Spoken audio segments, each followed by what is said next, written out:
रामचन्द्राय वेधसे रघुनाथाय नाथाय सीतायाः पतये नमः।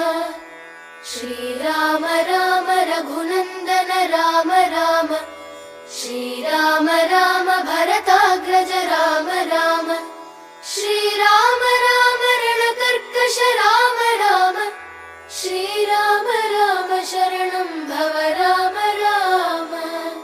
श्रीरामचन्द्र चरणौ मनसा स्मरामि श्रीरामचन्द्र चरणौ वचसा गृह्णामि श्रीरामचन्द्र चरणौ शिरसा नमामि श्रीरामचन्द्र चरणौ शरणं प्रपद्ये।